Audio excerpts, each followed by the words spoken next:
내 몸의 신경세포에 미토콘드리아가 잘 작동해서 그럼 어떻게 될까요? 그러면 편도체가 활성화되고 하는 일들이 적게 될 겁니다. 이런 기능이 깨졌을 때 우리는 자꾸 짜증을 느끼게 됩니다. 짜증을 근본적으로 없애는 법은 내 몸을 근본적으로 건강하게 가져가는 거고 미토콘드리아의 기능을 회복하는 길입니다.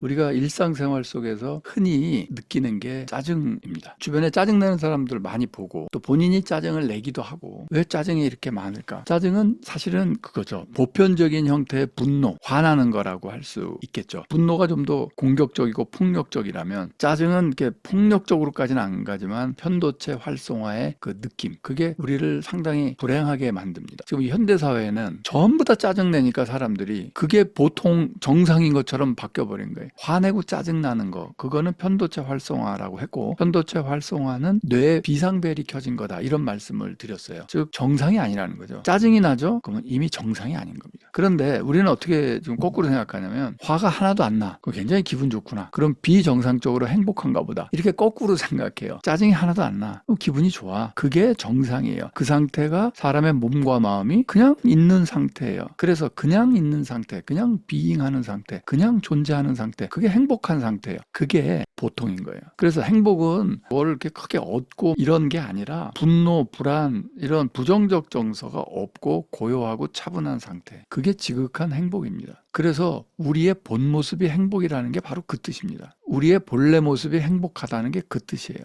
우리의 본래 모습은 알람벨이 켜지지 않은 정상적인 상태에서는 조용하고 차분하고 평온합니다. 근데 그게 깨지기 시작하는 게 뭐냐? 짜증이 난다든지 두려움이 올라온다든지 하는 거죠. 그러니까 이렇게 생각하시면 좋겠어요. 짜증이 나죠? 그러면 지금 내가 비정상적인 상태로 가는구나, 원래 궤도, 노멀에서 벗어나는구나, 이렇게 생각하시면 좋겠습니다. 그래서 짜증을 근본적으로 없애는 법, 이게 오늘의 강의 제목이잖아요. 이건 달리 말하면 이겁니다. 그냥 정상 상태로 돌아오는 법, 그냥 사는 법, 요거를 말씀을 드리겠습니다. 편도체 활성화에 대해서 많이 얘기를 했죠. 편도체 활성화하면 뭐가 떠오르세요? 제가 이제 흔히 드는 예가 멧돼지 같은 거, 외부로부터 스트레스, 외부로부터 오는 위협, 이런 거요. 그거가 나를 불안하고 두렵게 하고, 불안하고 두려운 게 해결이 안 되면 짜증과 분노가 나고, 그렇죠? 즉 외부로부터 스트레스가 1차적인 원인일 수 있고, 또는 외부적인 스트레스가 없어요. 그런데도 이 짜증이 막 나요. 그런 거는 흔히 케미컬 임밸런스라고 표현하는데, 화학 물질의 불균형? 우리 몸에 신경 전달 물질이든 아니면 여러 가지 호르몬 작용의 어떤 불균형이든 그런 물질적인 내분비계의 불협화음, 일정한 물질의 부족, 뭐 세로토닌이 부족하다라든지 또는 뭐 지나치게 많다든지 그런 것 때문에 우울 불안이 생긴다, 이런 관점도 있죠. 근데 오늘 말씀드리려는 건 이 두 가지가 일반적인 현재로서는 상식이었습니다. 근데 오늘 말씀드리는 거는 이거 말고 보다 근본적인 원인이 있다는 말씀을 드리려고 그래요. 더 근본적이라는 건 뭐냐면 이 1번, 2번을 포괄하는 거예요. 1번, 2번을 포괄한다는 말은 이런 뜻입니다. 뭐냐면 외부로부터 스트레스가, 멧돼지가 나타났어요. 근데 왜 짜증이 나냐 말이에요. 왜 두려움냐 말이죠. 그 연결고리, 세로토닌이 저하가 됐어요. 그럼 왜 우울증이냐 말이에요. 그 연결고리, 그런 걸 한꺼번에 다 설명하는, 말하자면 이 두 가지 현상의 더 원인이 되는, 그래서 보다 근본적인, 이렇게 표현을 하는 겁니다. 신경세포든 뭐 피부세포든 뭐 어디 세포든 공통점이 뭐냐면 세포핵이란 게 있고요, 세포막이란 게 있고, 이 막이 경계, 이겁니다. 차단을 하는 게 아니라 이 경계가 유지되고 있는 거죠. 선택적 통과, 배출, 이게 가능하게 한, 이게 세포막이고, 그래서 모든 세포는 세포막이 있고 세포핵이 있고 그다음에 여러 가지 세포 소기관들이 있는데, 그 중에서 진짜 중요한 게 이 세포를 살리고 운용하는 미토콘드리아라는 게 있습니다. 이 미토콘드리아는 뭐냐면 ATP라는 것을 만들어 가지고 에너지를 만들어냅니다. 그래서 미토콘드리아가 ATP를 원활하게 잘 만들어내지 못하면 생명 현상은 멈춥니다. 미토콘드리아가 에너지를 만들어내는 것, 그게 메타볼리즘, 대사입니다. 우리가 밥을 먹죠? 식사를 해요. 왜 밥을 먹을까요? 우리가 숨을 쉬죠? 왜 숨을 쉴까요? 우리의 심장은 1분에 막 70번 뛰죠? 심장이 두근두근 뛴단 말이에요. 심장이 왜 뛸까요? 바로 미토콘드리아입니다. 몸을 생각해보면 뱃속에 여러 가지 장기가 있잖아요. 그리고 우리가 하는 일이 뭐죠? 먹고 살려고 하는 거죠. 먹는 거 엄청 중요하죠. 먹고 마시고 하는 거예요. 하루에도 몇 번씩 먹잖아요. 그거 왜 먹냐 말이에요. 한마디로 여기 있는 우리 세포 안에 있는 미토콘드리아로 하여금 ATP 만들게 하려고 하는 겁니다. 그게 다예요. ATP, 그 일종의 우리 몸의 배터리 같은 건데 ATP가 ADP로 되면서 에너지가 나오는 건데 그 ATP를 만들 수 있게 하는 것, 그게 열량이에요. 음식을 먹어서 소화를 시키는 게 그거예요. 음식을 먹으면 장에서 소화가 되잖아요. 소화가 돼서 그 영양분이 혈액을 타고 돌아가면서 혈관이 왜 있어요? 심장이 왜 뛰어? 바로 혈관을 통해서 우리 몸의 각 세포에 영양분을 공급하는 거예요. 영양분을 왜 공급해요? 세포에 미토콘드리아에 ATP 만들라고 그걸 갖다 주는 거예요. 그러니까 우리 몸의 소화기관, 우리 몸의 상당 부분이 바로 요 미토콘드리아에게 영양분을 주기 위해서다 하는 거죠. 그래서 이 미토콘드리아는 결과적으로 우리 몸의 신체 기능의 여러 기능들, 심장, 폐,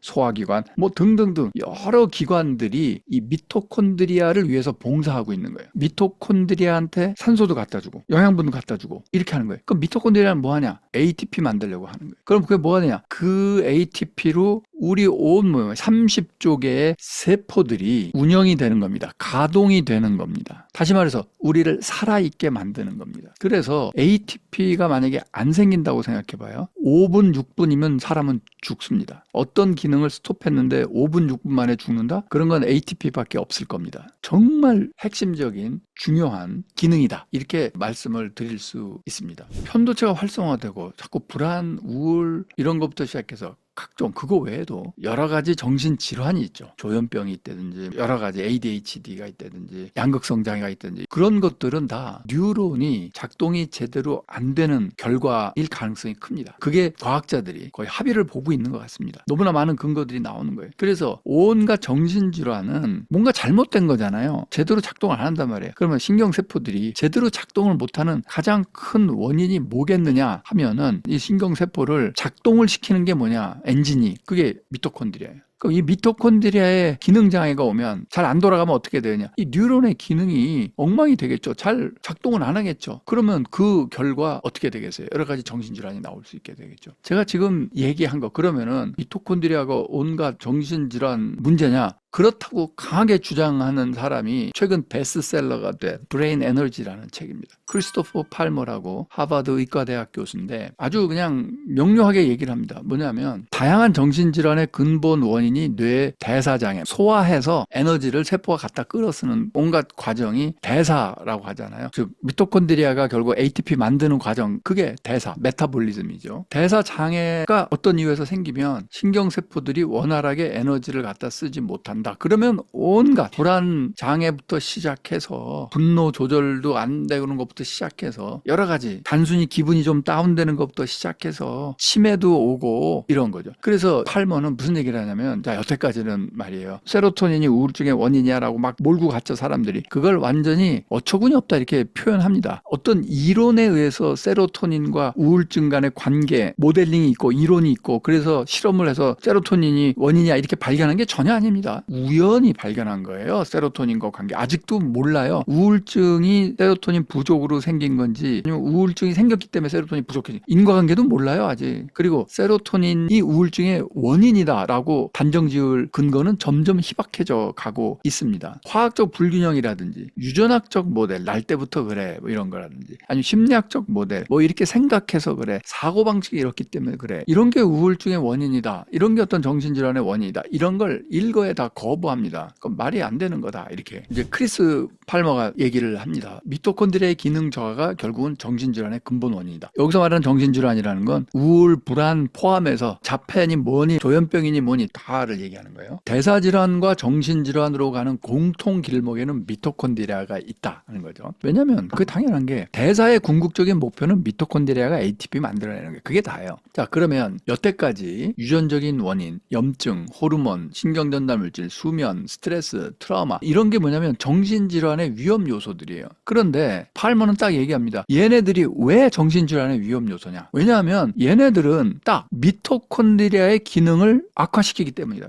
스트레스 받으면 미토콘드리아 기능 저하돼요. 트라우마 미토콘드리아 기능 저하돼요. 계속 몸에 염증 미토콘드리아 기능 저하돼요. 그러니까 미토콘드리아 기능이 다 저하되기 때문에 정신질환 유발시키는 거예요. 그래서 이러한 원인이 정신질환의 위험 요인이고, 여러분 동반 이환율이라는 말 아세요? 이게 뭐냐면 어느 질환이 있으면 다른 질환이 나타날 가능성이 높은 걸 얘기합니다. 당뇨병 있는 사람은 심혈관 질환이나 암 걸릴 확률이 높고, 당뇨병 있는 사람은 치매 걸릴 확률이 매우 높습니다. 이게 하나 생기면 다 높을 확률이 굉장히 높은 거예요. 그리고 얘 있으면 얘 있을 확률 높고 얘 있으면 얘 있을 확률 높단 말이에요. 그래서 이게 한 덩어리란 말이에요, 결국. 근데 이 중에 하나 있으면 정신질환도 생길 가능성이 높습니다. 실제로 통계가 그걸 보여주고 있습니다. 그러니까 같은 질환입니다. 미토콘드리아 기능 저하, 이게 정신질환의 근본 원인이다 하는 그런 얘기입니다. 오늘 강의의 주제잖아요. 짜증을 근본적으로 싹 없애는 법, 이거를 말씀을 드립니다. 결론은 뭐냐면 미토콘드리아 강화하면 돼요. 그럼 미토콘드리아 강화하는 법이 나와 있나요? 네, 요새 엄청 많이 연구 결과 나오고 있습니다. 진짜 많습니다. 미토콘드리아 기능을 강화하는 방법 106가지를 얘기합니다. 크리스 팔머는. 그 다음에 여태까지 많은 학자들이 발견한 것들이 있어요. 그리고 놀랍게도 제가 이미 제 채널을 통해서 몇 번 얘기했어요.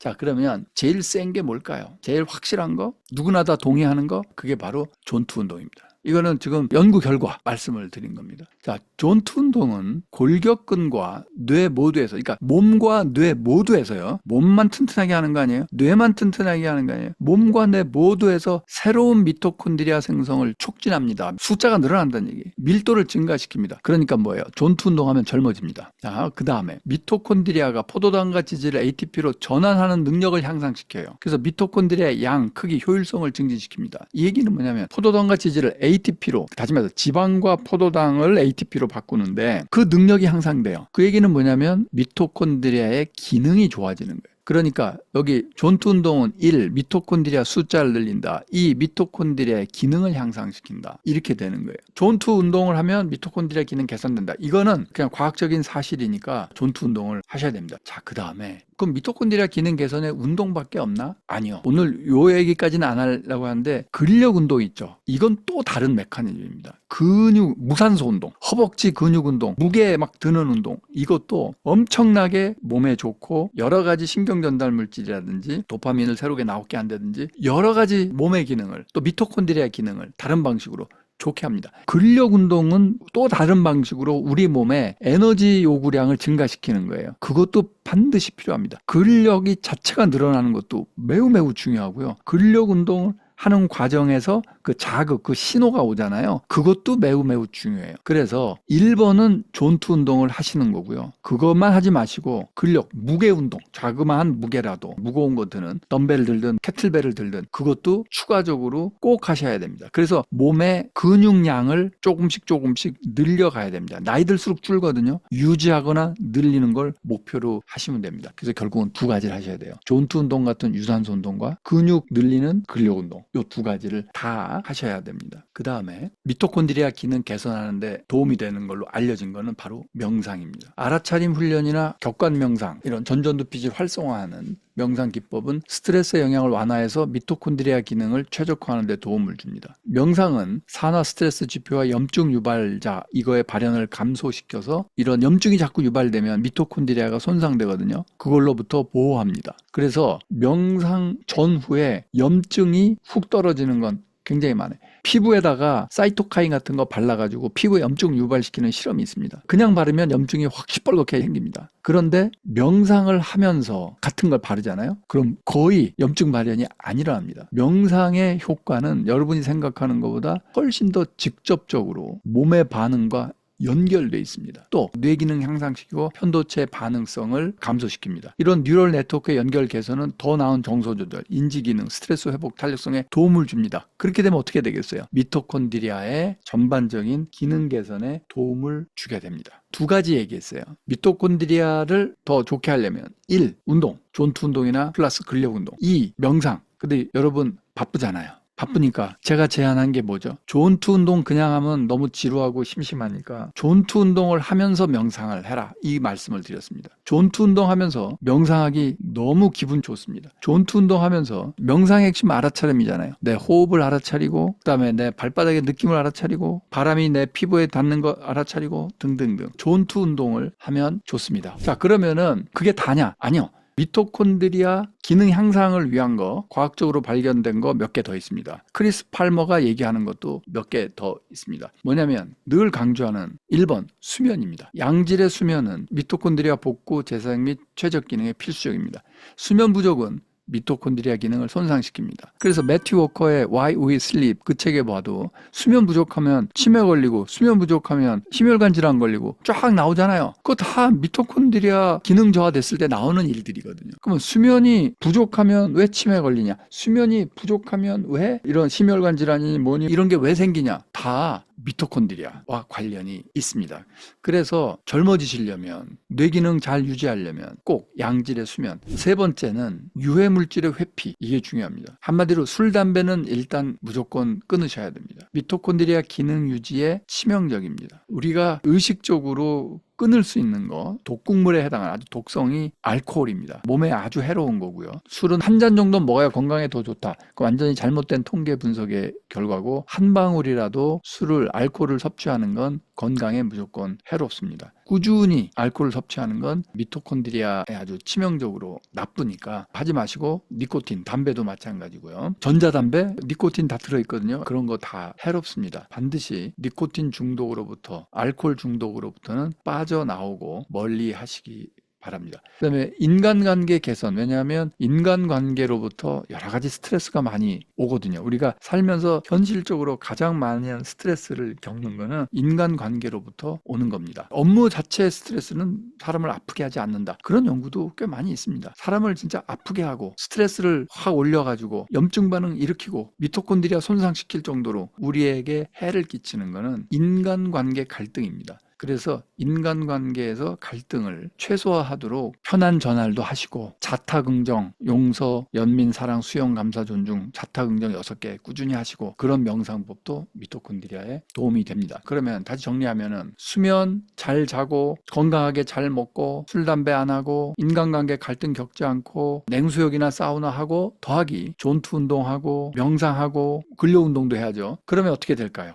그렇게 하면 미토콘드리아 기능이 좋아지고, 그러면 여러 가지 외부 스트레스나 물질 부족하다 이런 현상이 나아지거나, 이런 현상이 있어도 잘 견딜 수 있게 되는 거죠. 내 몸의 신경세포에 미토콘드리아가 잘 작동해서 모든 세포들이 잘 작동하게 되기 때문에. 그럼 어떻게 될까요? 그러면 편도체가 활성화되고 하는 일들이 적게 될 겁니다. 이런 기능이 깨졌을 때, 에너지 저하가 됐을 때 우리는 자꾸 짜증을 느끼게 됩니다. 그래서 짜증을 근본적으로 없애는 법은 내 몸을 근본적으로 건강하게 가져가는 거고, 보다 구체적으로는 내 몸을 이루고 있는 세포 하나마다 수천 개씩 들어가 있는 미토콘드리아의 기능을 회복하는 길입니다. 자, 이제 존투 운동도 하시고 편한 전환, 명상도, 내면소통 명상도 꾸준히 하시면 점점 여러분의 삶에서는 짜증이, 분노가, 두려움이, 걱정이, 불안함 이런 것들이 점점 사라져 가리라 확신합니다.